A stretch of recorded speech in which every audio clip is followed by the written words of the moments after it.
Well, as wartime escapades go, this one remains about as audacious and compelling as they get.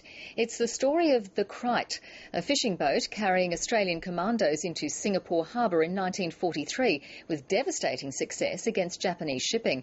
The star storyteller, now nearly 90 years old, was the commando's radio operator.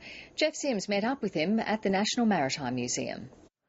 67 years ago, and Horry Young has never stopped living it and loving it. That was the happiest ship I ever sailed on. Maybe because all 14 commandos were young, barely older than today's delegation from Amaru School in Canberra, when the Kite headed from Western Australia on a do-or-die adventure.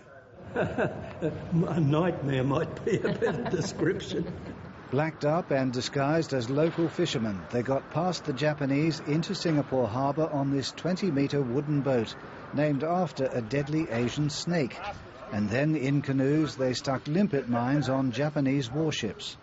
That vessel there was responsible for more destruction of enemy shipping than any other ship in the Australian Navy through the whole of the 6 years of the war.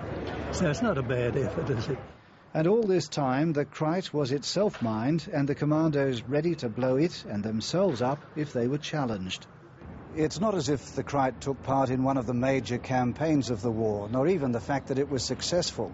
What makes the story deserve to be kept alive is that despite everything against them, they got away with it. I call it the operation that had no right to succeed. I think it's unbelievable what they managed to achieve in such a small vessel like this. Just to stick together like that and do what they did, it's amazing, yeah.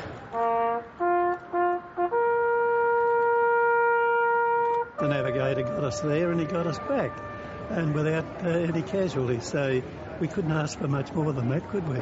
Just that they and the Kite be remembered. Jeff Sims, ABC News, Sydney.